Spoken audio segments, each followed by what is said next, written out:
Hi, good day, and welcome to Let's Talk, your social media program produced and presented by the Caribbean Examinations Council. I am your host, Cleveland Sam. My guest today, none other than Jonathan Hale. He is from RM Results, and he is the head of international customers. Jonathan, welcome to Let's Talk. Thank you very much. So first up, RM, what does the abbreviation RM stands for?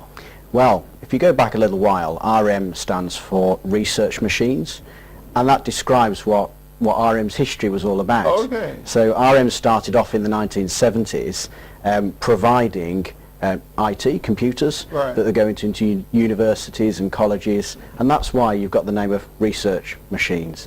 Now we've lost the research and the machines bit, and now it is Right. just RM, but it just gives you an idea that this Right. company has always been involved in education for the last 40 years. Right, so you've been around for quite a while. Yeah.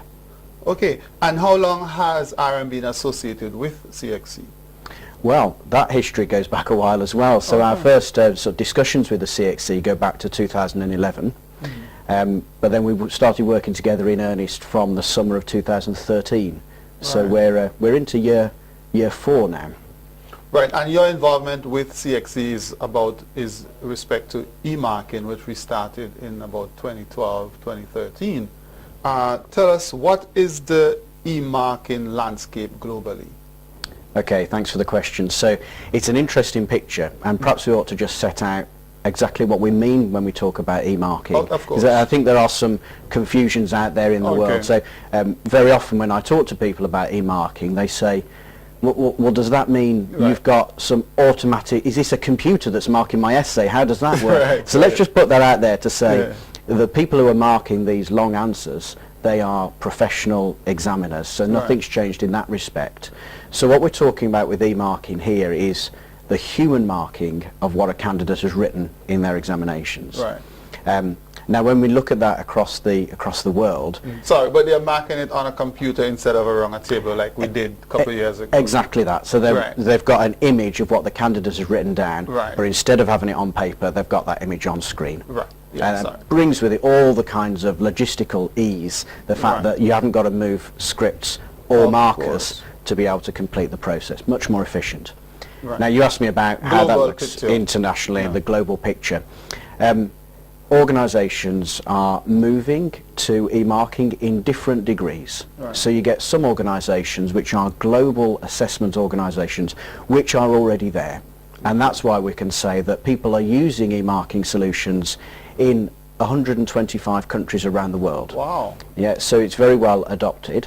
In the UK, where I come from, e-marking is the standard. So scripts that are taken by candidates, by students on screen, in almost every case are marked then on screen. Marked by a person, let's remember that, marked by a person, but done so electronically. Right. So how long has RM been involved in e-marking?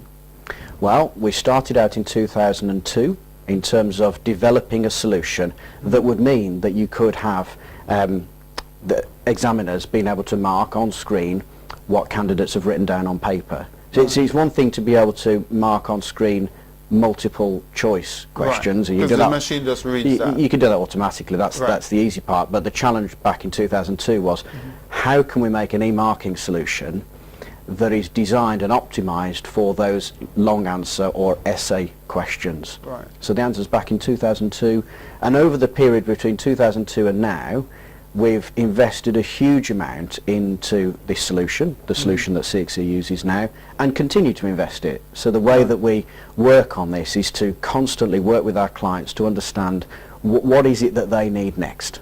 What is it they need next, and plough that into our development plans. So RM has been working with CXC, as you said, for a few years now. What is RM's role in the whole e-marking process at CXC? Okay, so let's make this clear as well. So CXC still own this process. Of course. Well, RM is an enabler of that process. Perhaps it would be useful for me for your listeners just to talk through what that process is. Of course, very briefly. So if you imagine, once the candidate has finished writing their examination, the invigilator then will collect up all those papers and send them to the local registrar for each of those territories. They're then sent off to the US where they're scanned. Okay. Once they're scanned, they are then housed in our highly secure data center, all the images Right. housed in our highly secure data center, which means that the CXC examiners can then go and access those images from Right. wherever they are. So it doesn't matter which territory they're in anymore. Right. And for that matter, they could be located outside of the Caribbean and be a CXC marker. Absolutely. Right. Yeah. So very much an enabler. So this is how RM is an enabler of this process. So it's still CXC's process to make sure that the scripts get back to one location, that they're marked, and that the marks come back to CXC, and the grades then go out to the students. RM's come in here providing some further support to enable that process to happen in an e-world. Right. So you basically you're providing the back end to the Emarking system. That's right. And so just a little curious as well. So the scripts are scanned, they are sent to your server, highly secured server somewhere, and then the markers can access the scripts. But isn't there a little bit more involved in terms of who gets what? Because every marker doesn't necessarily mark every subject. Right. I mean, just tell us a bit about how that works. Yeah, well, that's it. So we do a whole heap of work with the team here at CXC before each examination session. And one of the things that we do is to say, well, who are the examiners? Right. Which subjects do they mark? Which papers in those subjects And do what they questions? mark? Right, and what questions. So if we're going to be dividing these examinations up so they're marked by question, then there's that amount of detail that needs to be fed into our system. Right. And once that's done, then if I was an examiner, I go onto the system and I say, okay, download some responses for me to mark. The system would only give me the responses that I'm meant to be marking. Okay, so a lot of work has to be done Right. between you and the people here at CXC. I mean, that's right. So it's all about integration. Very often when we say integration, we're thinking technical, and that's true. Right. But there's an awful lot of human integration needs to happen. Right. These are two teams that work together to make the whole process work. So let me ask you about that then. How has the whole implementation of Emarking been working with CXC? Because I imagine you work with a number of clients throughout the world. Right, yeah. Yeah, you're quite right. We work with a number of high-profile clients that look after high-stakes examinations, just like you do here. And in every case, when the client starts off working on Emarking, there has to be that coming together of those teams, such that the whole system can get started. And the way that we've managed that here with the team at CXC was starting out by working on an experiment to say, let's work together and make sure that when we're e-marking, we're still giving the gold standard of marking accuracy that the CXC's become famous for. And then we developed from that to say, well, let's now move to a live pilot of 50,000 scripts to make sure that's working, and then gradually step it up. And after each of those sessions, we have a lessons learnt session, which feeds into a planning session to make sure we're in the best possible place for the next exam window. And the teams have been working together very well. I think the cultures that you have between RM Results and the CXC are cultures that are well aligned, and that's why we are where we are, that we are over to 100% e-marking now. Right. And what is your specific role in this whole relationship? Right, okay. So I'm responsible for the relationship that RM has with the CXC. Right. So that means that when I'm down here and I'm visiting you, I'm making sure that RM is doing the best job it can to support the CXC to make sure the candidates in this part of the world get the results they rightly deserve.